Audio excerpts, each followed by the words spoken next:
Dear friends, welcome to the program Jesus in the City, brought to you by Partners of Hearts and Arts Foundation, a community of like minds and professionals which essentially bring you thoughts and principles of truth.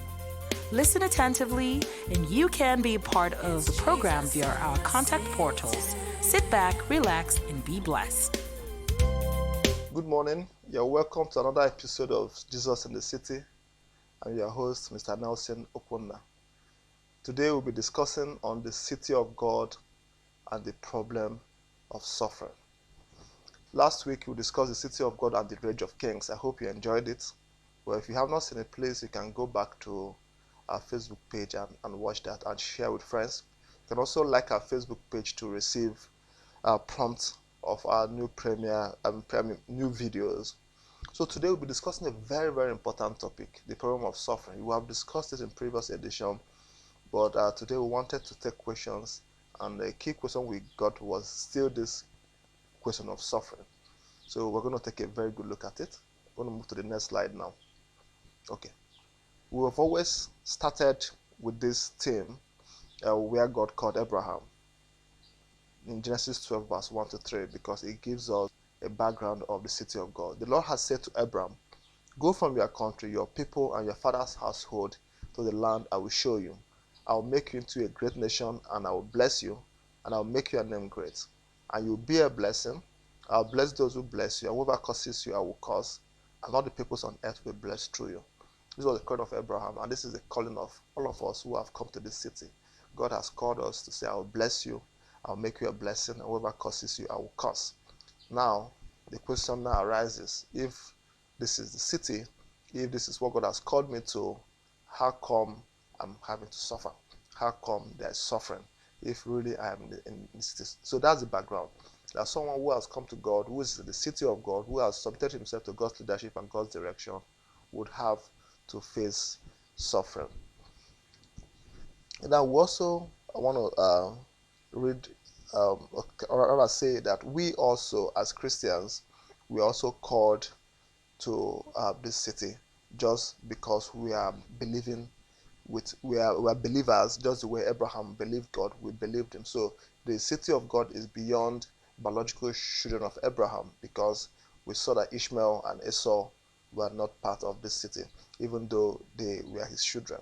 So it's about people that share the same faith with Abraham, people that share the same believing spirit with Abraham. So we're laying that foundation that you and I are part of that city. Now, the issue is, why suffering? Why are we suffering? If we're part of that city, why are we suffering? Now, I would like to read this statement. After the tsunami earthquake in 2005, a one-page article in the January 10, 2005 issue of Newsweek titled "Countless Souls Cry Out to God" hinted that the tsunami disaster constituted evidence that such a God does not exist. So, in Newsweek, a man called Kenneth Woodward, who apparently is a Christian, wrote this article and ended with this statement. Said, "Woe families, woe communities, countless past and futures have been obliterated by this tsunami's rolling force. Little wonder that from Sumatra to Madagascar, innumerable voices cry out to God. The miracle, if there's any, may be that so many still believe." 2005, you must be aware that had a tsunami earthquake that wiped out hundreds of thousands of persons all at once. And the issue is, where was God in the midst of this? That's a real question. That's a real question. I would like you to think about it. Why suffering? Why are we suffering? Why are you suffering? And I'm sure you've had these questions. And this morning, someone was asking me this question, that I prayed for my mom, I prayed and prayed and prayed, and she still died. So suffering is real. We'll continue to move forward a little bit now. Suffering is real. And when believing God is difficult, the tendency is to turn away from him. A lot of people have left the relationship with God. A lot of people have left their fellowship of God simply because of this issue of suffering. So suffering is real. No affliction is pleasant. Jesus didn't say I'm so excited, bring it on. No, he didn't say that. I mean, I was talking about when he was going to the cross. No, when he was going to the cross, he didn't say, I'm so excited, bring it on. He was like, um, Lord, please, if it's your will, take this away from me. Even Jesus Christ, shook in the face of suffering. So suffering is real. It's not pleasant. Because I will say so because there's a tendency to say, oh, no, you are the one that is mischaracterizing your suffering. No, suffering is real. So Jesus Christ didn't say, I'm so excited, bring it on. No, he said, Father, if it's your will, take this cup away from me. So suffering can break the mind and the heart. We'll still talk about the issue of rape, but some folks or some ladies who were raped, even men, young children who were raped, have had their whole lives marred by that experience of rape. Suffering is real. It can break the mind. It can break the heart. So we need to recognize suffering and sufferers when we say it. Compassion is important despite judgment. So sometimes we suffer because of what we've done, no doubt. So even though it's good to point out the fact that we are suffering for what we've done, compassion is still very, very important. But to answer that question, or to that point, that when believing God is difficult, tendencies turn away from Him. But the question is to what? What are we turning away from? To? We turn away from God because of suffering. What exactly are we turning away to? A life without God is not a life free of suffering. In fact, it's even more suffering, more meaninglessness, more meaningless suffering. So I believe one of the best things we can do is to see how we can resolve our understanding of God and this very important issue of suffering. So please just give me the next 25 minutes of your life for us to just deliberate on this. Thank you very much. So we'll continue. Matthew 26:38. Jesus Christ, whom we said in our earlier session, is the foundational pillar of the city. Even him said in Matthew 26:38, my soul is exceedingly sorrowful, even unto death. So he asked them, please watch with me. And he went a little further and fell on his face and prayed, said, oh my Father, if it be possible, let this cup pass away from me. Nevertheless, not I as I will, but as thou willest. So Jesus too suffered. So suffering is real, suffering is common, even with God. That is very, very important that we note that God, whom we always, have an issue with when this issue of suffering comes up, him too suffered. Wow. That tells us a lot. Jesus too suffered. But let's continue. Now, there are many sources of this suffering. So many sources of this suffering. It could be due to sin. It could be due to natural disasters. It could be due to attack of the enemy. The devil is real. We'll get to that. It could be to natural conditions like illness, cancer, diabetes, amputations, accidents. We'll ask ourselves, why? Why? It's tough. Imagine you are raised up in a difficult setting at home, in a place of deprivation, of lack, and you see other kids, you're wondering, why in the world did I have to go through that? Why? Why do I deserve it? Am I not as worthy as them all? So, even there are other sources apart from what we've listed here, but these are some of the sources of suffering. And for every sufferer, there's always this question: why? Someone asked, this is comical though. Someone said, "Who else would you want to take that suffering? Look around you, and give us one more, give us another person that would like to take that suffering." But regardless of who is behind the suffering, it's real. Even if I'm not the one behind the suffering, if someone else is behind the suffering, it can bring tears to your face. Of recent, a young man was killed in the U.S. George Floyd, and people say yes, he was a criminal, but the fact was that he was killed on the street. Just seeing that video would bring tears to your face, because that's suffering, and that's real suffering. Even just the psychological abuse.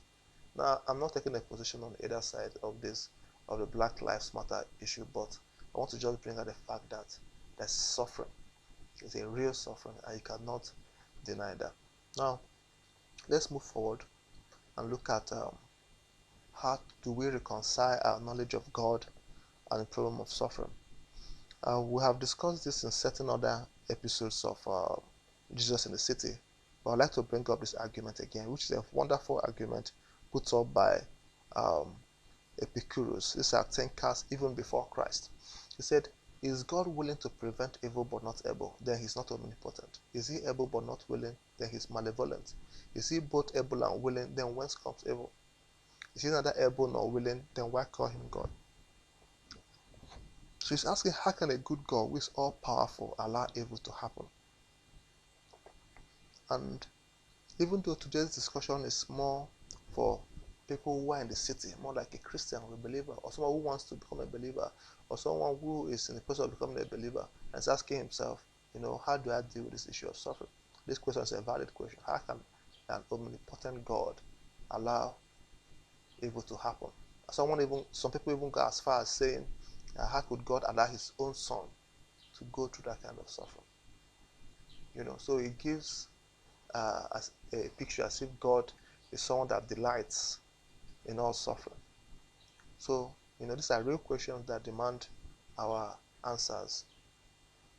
Now, before we start addressing the issues, let's also look at the errors we might make in addressing them that we must avoid, because someone might ask you these questions, your child might ask you these questions, or your neighbors, people that are close to you might ask you these questions. So there are some problems, there are some errors you might make, and let us even address those errors first. You could say there's no suffering, but that I mean people that can tell you, oh, that thing you are feeling is not really suffering, it's a process, The truth is that suffering is real. That is a wrong response. You can also adopt only a causality approach. What do I mean by causality approach? When you say, the reason why this happened is because you did this. The reason why this happened is because you did this, Yes, there's a causality in suffering. You can get, if you put your hands in fire, you get burned. But you can get burned without putting your hands in fire. Someone can pour acid on you and you can get burned for no just reason. Someone can come into your house and rape you, male or female, or shoot you dead. So adopting only a causality approach is very wrong. The friends of Job came to him and said, Job, you must have sinned. How could God have allowed this to happen to you? You must have sinned. They were all dead wrong. The disciples of Jesus Christ came to him and said, why is this man born like this? Is it his father's sin or his mother's sin? Why was he born like this? And Jesus Christ was like, it's not his father's sin, it's not his mother's sin, it's something else entirely. So taking the causality approach only is bad. So when you see people suffering, when you see people going through pain, never take that default approach of saying they must have done something wrong or XYZ. It's often not the case. Sometimes it could be the case, but a lot of times it's not. Now, one other implication of that approach is that you look for someone to blame. And sometimes you are even the one blaming yourself. I said we still get to rape, but a common problem of someone who has gone through rape is to blame themselves. Well, if we're honest, in certain issues that we face, we have some level of culpability, but that is insufficient to explain the whole gamut of things that happened. If someone raped you, they chose to rape you.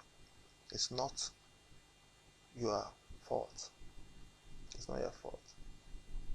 You might have increased the chances, but it's not your fault. Don't blame yourself. And then that's what led to the witchcraft, fall and die kind of thinking, that for every evil in the world, we want to blame someone, sometimes the devil. Things that are even our responsibilities, we blame someone else. I don't know if you've seen that, people that explain away every circumstance, instead of looking at themselves closer to say, okay, what could be responsible beyond me or beyond others? Are there other factors, beyond me, beyond others, that might be responsible for this? So that is a wrong approach. Another approach is to categorize all sufferings as one and give simplistic answers. You can say, oh, it's the devil is the source of all suffering. Not true. Very wrong. Very wrong. Even if the devil is responsible, God permitted a lot of it.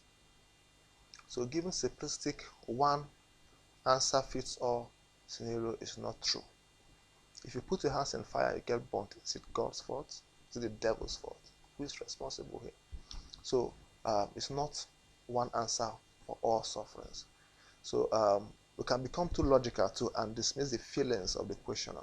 Remember, anybody that's asked you a question of suffering is a felt reality. It's real.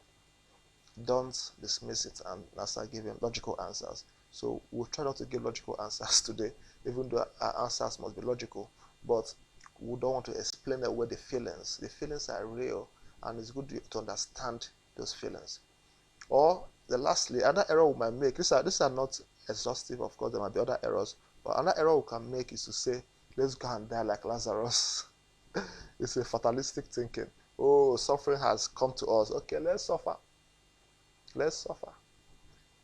Because Jesus Christ told his disciples, Lazarus is dead. They say, oh, let's go and die with him. Let's go and die with him. So there's also that sense of let's just die. Someone, maybe I use that example again. Rape. You are raped. You are like, okay, Kukuma, take me, I'm gone. So we can resign ourselves to fate. I want to say fate now. We don't even know what it is, fate. We just say resign ourselves to it and say, what is, that's the way it is. Not true. Not true. So those are some of the errors we might make.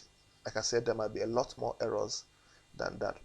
Now, to answer that question, our answer has to be true. Our answer has to be true. And the question now is, how do we know what is true? Before we even choose the subject of suffering, how do we know what is true? Okay, there are three ways. One is the experience of nature. By interacting with nature, we discover what is true about our universe. That is the area of science, the domain of understanding, of logic, of reasoning through our interaction with matter. This is a glass cup. It can hold water. Water cannot flow through it. That is true. But I had to interact with a silica to discover that a glass cup can be molded into a cup. It can hold water. So that's how I discovered that this is realistic, this can happen. So by interacting with nature, I'm able to discover the properties of materials. That's why I'm able to build a laptop, do a diary, do a biro, do this internet of a thing that we're using to get to you now. So by interacting with material elements in the universe, we can discover what is true about those elements. Also by human experience. By human experience, I mean our interaction with other people. We know how to relate with people, what makes them laugh, what makes them angry, what makes them happy. Interacting with people will come about things like justice, what is right, equity, law, and all that. And these are truths. Then another level is revelation, where God gives you an idea. God gives you inspiration. This is how we know what is true. So let's apply these three things to the subject of suffering. Next slide. Now, from the first one, from our experience of nature, what do we see? We find out that nature is neutral. Nature is neutral. Nature is imperfect in relation to us. What that means is this. This glass cup can hold water, but if I hit it on your head, it will break your head. Nature is neutral, and nature is imperfect. For example, by imperfect I mean that tsunamis can happen, earthquakes can happen. Nature is neutral and nature is imperfect. So that explains quite a lot of suffering. The fact that nature is neutral means that guns can be possible and guns can do harm, but they are neutral. It depends on who you are pointing it at and who is pointing it. So another experience in the human experience, that man has a will and there are consequences for this will. In other words, actions, human beings take actions. Human beings can decide to kill somebody else. It's their will.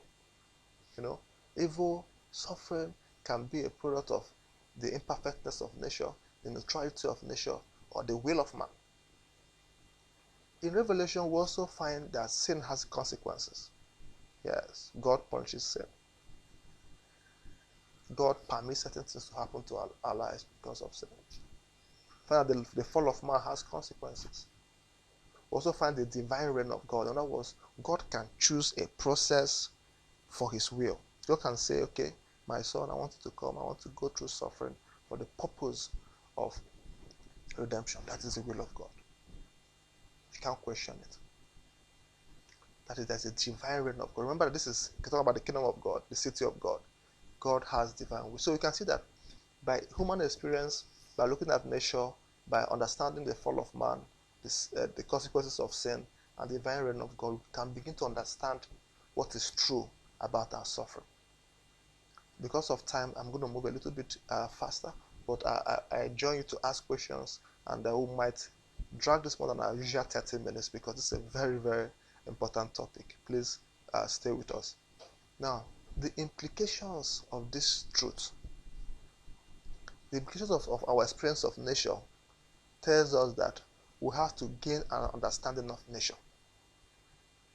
There are so many things that our forefathers called idols, called gods, witchcraft, or banje, that we are just because they did not understand nature.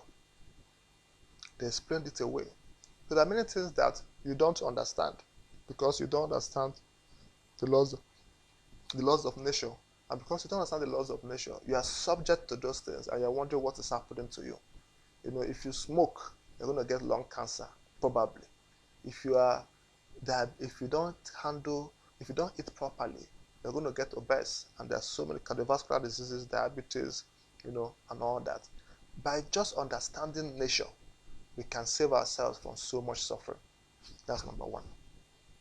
Number two is that in the human experience, we can learn that we can submit our will to God. We can pursue justice and equity, because where there's no justice, where there's no equity, evil and suffering is more likely to happen.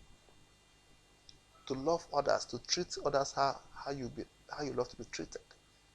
That is what we learn from the human experience. From spiritual revelation, we find that submitting our lives to God is the best bet because there are consequences of sin. Then also to know the will of God. What is the will of God about a matter? Because sometimes the will of God may not be what you think it is. God permitted Job to go through what he went through. That was the will of God. The same thing with his son. You begin to see that it is by interaction with nature, with ourselves, and with God that we begin to have perspective. If not, we will make default judgments of pointing an accusing finger, of blaming ourselves, blaming somebody, giving simplistic answers. So we understand nature, we understand human experience, justice and equity, we understand that the will of God is a real thing, and we develop the weapons of the Spirit, because spiritual forces are real. So knowing the domain that your suffering is coming from will determine how you're going to respond to it. If you use the weapon of the Spirit for something that is natural, it will not happen. It will not work. God expects us to have sense.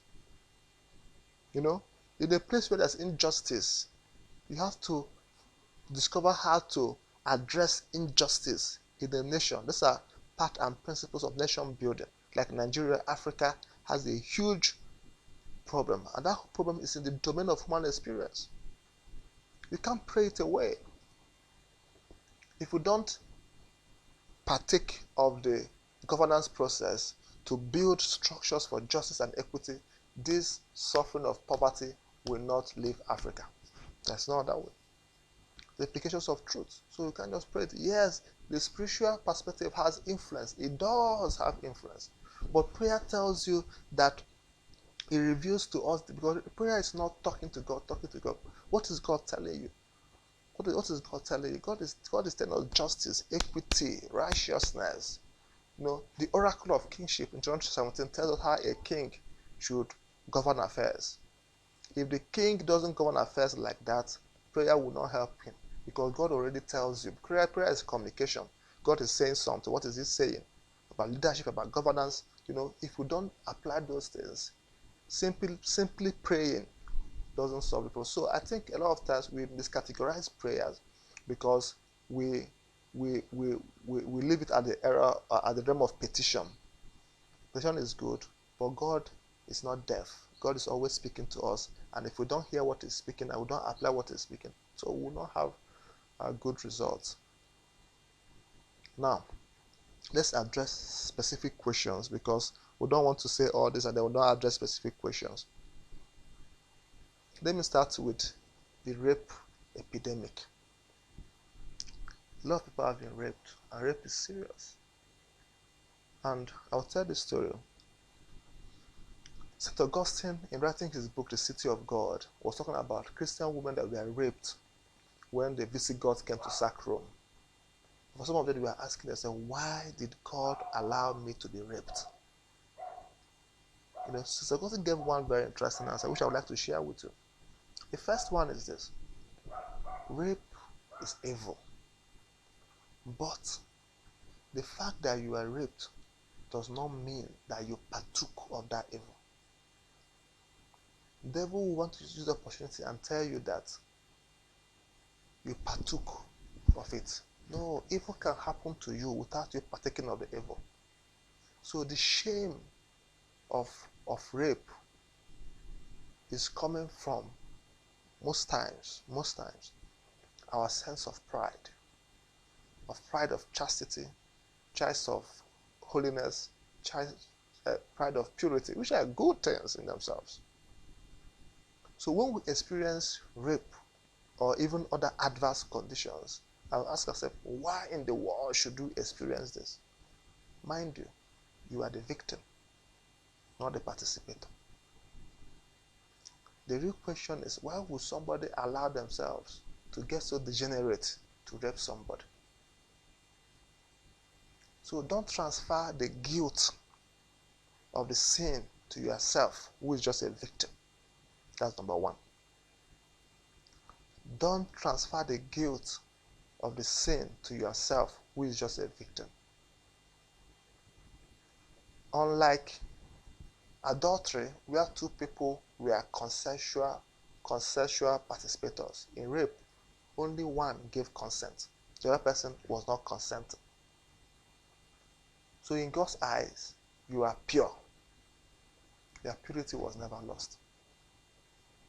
And to whom does our purity really count? Ourselves, other people, or to God? Think about it. In God's eyes, your purity was never lost. I repeat, in God's eyes, your purity was never lost. Now, your offense is an offense because as human beings, we want judgment. We want judgment. We are beings of justice. So if when you've experienced something like rape or something untoward has happened that you don't deserve your like, why has this happened to me? Your sense of justice is offended. And one of the consequences of that sense of justice being offended, particularly in situations where you cannot remedy it, there's no court to plead your case. You can't punish the offender. Even when you punish the offender, you find out that it's not even enough. So your sense of justice is offended, and you're asking yourself, why in the world has this happened to me? Now, if you don't get good answers, what the devil does is this, what I call the vicious cycle of victimhood. It tells you that you're a victim, which truly you are. It goes ahead and tells you that you deserve justice, which indeed you do. But because you can't get it, because you cannot get that justice, it elevates you more or less to the place of a judge. And when you come to the place of a judge, it's as if you are no longer subject to the law. So from that position, you can take actions which otherwise you wouldn't have taken. if you've not come to that place. In other words, you can do wrong things for that sense of justice. A judge can order someone to be killed because the judge is above the law of don't kill. I don't know if you understand. Because even though he's a human judge, in this case he's carrying out the will of God, or the will of society, or the will of the culture, or the will of the nation. That is, so he's not acting in his capacity. The problem with being in a place where you don't have resolution mechanisms is that you begin to act out as the arbiter of justice. And now, because this is not coordinated, this is not formal, it can act out in very, very destructive ways. Beginning with yourself. You find yourself guilty. You find all men guilty, or all women guilty. You find society guilty. Like I said, today we're going to take a lot more time. Please bear with us. You find all men guilty. You find society guilty. You find family guilty, and you harbor this deep sense of offense that gradually gets you embittered. Avoid that. Because what happens is that the proud me that was offended now kills the innocent me that was victimized. This happens all the time. Don't kill yourself. Don't kill yourself. You're a victim. You're not participating. You didn't participate in the offense. Don't kill yourself, and don't kill others. You have to understand that the person that victimized you had a will.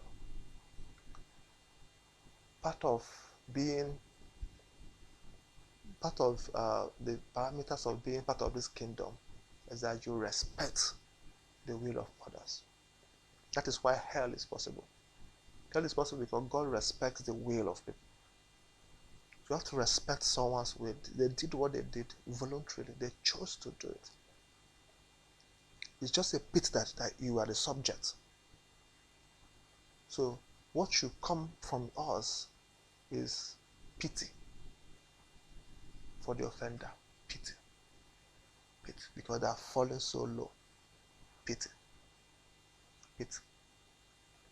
Now, you can still go to God, and you should still go to God. You should still come to God for God to bring about what we call resurrection. Because the beauty of God is that He has resurrection power.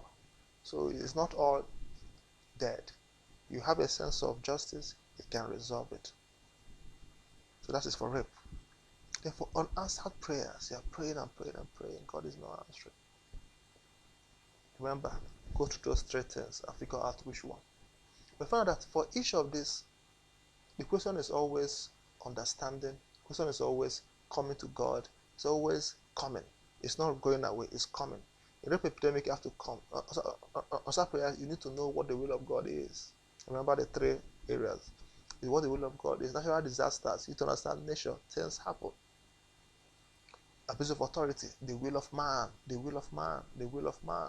The will of man. Man has will. People can misbehave because they have will. They are lost in sin. They are bound by sin. So God made a world where it's possible. But He also made a world where we can find redemptive power, which is what the city of God is. The city of God is a place where we can find redemptive power despite suffering. God can redeem all our suffering. That is why heaven is a place where there will be no suffering. And I tell you the truth, it's a real place, and we're going there. So God is able to redeem our suffering in this world and in the world to come. Don't let the devil tell you that there is no eternity. There is no heaven, there is no hell. Don't let him tell you that. That will be another lie. Because spiritual revelation tells us that there is a heaven that is true. And in that heaven there is no suffering. So the suffering is only temporal. Bad things happen to a good person. Someone answered it this way, which is this case also St. Augustine. He said, what do bad things happen to good people? He said, because God made a world where evil is possible. He said, by the way, if bad things happen only to bad people. People will choose to do good, not because they love God, but because they want to escape suffering. So God made a world where He wants us to love Him voluntarily, and we love Him despite our sufferings. Next slide. So the answer is always worship. Worship is about relationship. So relationship, not just principles, must be our response to God in times of suffering. What do I mean by that? If I come only by principle, I'll say this happened because this happened, this happened because this happened. No. But come to God in relationship. Mind you, coming to God in relationship includes all the domains of human experience. Studying nature is part of coming to God, because God was the first one that gave that commandment. What do you name the plants? So understanding our universe is part of coming to God. Understanding human relationship is part of coming to God, because if you look at the scriptures, when God was giving the laws to the children of Israel, He gave them laws of handling nature, laws of planting, laws of cropping, gave them laws of human relationship, gave them laws of God relationship. So it's unfortunate that most times we break these things, we focus more on God relationship. No. There was no God did not make the laws of planting, the law of harvest, the laws of relating with human beings different from the laws of relating of worship. It was the same canon, So we need to be cognizant of that. That coming to God in relationship is in those three levels. So understanding nature, understanding why tsunamis happen, understanding why earthquakes happen, is part of coming to God, because it is His universe. He made it, and He permitted those things to happen. If you don't understand it, you might blame Him wrongly. So relationship, not just principles, must be our response to God, because it is in the relationship that we understand the principles. When Jesus Christ was going to heal somebody on Sabbath day, some people were like, why are you breaking the principles of the Sabbath? Jesus Christ was like, you don't understand. It's my daughter. It's my daughter. So which one of you that on a Sabbath day your cattle will fall into a dish and you will not bring it out? No, that's relationship. That cattle is useful to you. So it is within the ambit of relationship that we will understand principles. So God might allow certain things to happen to you. And if you don't come to Him in relationship, in worship, in fellowship, you will never understand why those things happened. You might explain it your own way, and you may be totally wrong. I'll give you another example. Abraham, who is our pillar, our someone that we can study. God had made him a promise. Abraham, I'll make you father of many nations, like we read. Through you, people will be blessed, like we read. God now said to him also that, look, kill that Isaac, kill him. That's quite contradictory. That's a call to suffering. But I will say that Abraham reasoned that God is able to raise the dead. Abraham reasoned that God is able to raise the dead. I believe that is a product of relationship. He must have been thinking about it, interacting. Saying, God is faithful. God told me. God said kill. God can raise this guy. Remember, spiritual relationship is what ushers us into the knowledge of resurrection. However, good questions should reflect our boundaries of influence. Good questions should reflect our boundaries of influence. What that means is this. If you're asking God, why didn't my father love you? Why did my father have to die? God's relationship with your father is different from His relationship with you. So, talk to Him about things that are within your boundaries of influence. Very, very important. Very, very important. There's some questions that you cannot answer because it's not your business. Jesus Christ was talking to Peter. Peter was asking about John. How about that one? Jesus asked Peter, what is your business? Mind what I tell you to do and do. So, in your interaction with God, even in this space of relationship, focus on what is within your boundary of, influence. Now, worship is a submission of all our natures to God. It is a quickening of conscience by His holiness, nourishment of mind by His truth, preferring of imagination by His beauty, opening of the heart to His love, and submission of will to His purpose. All this gathered up in adoration is the greatest of all expressions of which we are capable. That was by Archbishop William Temple. So in worship, we submit all of our nature to God. He quickens our conscience, it nourishes our mind, open our hearts to His love. So worship is not lifting up holy hands and singing. Worship is the summation of all of our faculties in their relationship to God. And it is in worship that we begin to understand and make sense of our suffering. You have been raped, you've suffered, you've gone through adversity. Come to God and worship. Go through those faculties and ask God to reveal to you what has happened here. I believe He will. We're rounding up now. The call to suffering, the call to resurrection. As citizens of this city, to an extent, we are called to suffering. But we're also called to resurrection. In other words, there are things that, because you're members of this city, that that you're going to face. People can hate you just because you say you believe in God. And you're going to suffer for that. So God has called you to that suffering. People will despise you. People will accuse you of wrong things. Don't be surprised. You are called to that. But beyond that, you are called to resurrection. For all your troubles, God is going to give a double. And don't forget, God is with you. We always end up with this scripture that God is with you. God told Abraham, as for me, my covenant is with you. I shall be a father of many nations. Don't forget that. In everything, God is with you. Don't allow the devil lie to you. Don't adopt simplistic answers. Don't adopt, straightforward, logical answers without looking at broader context. God is with you. Spend time with Him. Ask Him. Let Him give you understanding of what has happened. Thank you so much for being part of this session. Sorry it took a while. We love you. Please feel free to ask your questions. Share this with friends. Tell them about Jesus in the City. God bless you. Bye-bye. It's Jesus in the City. This is hoping that you have been blessed by the program Jesus in the City, brought to you by partners of Heart and Art Foundation.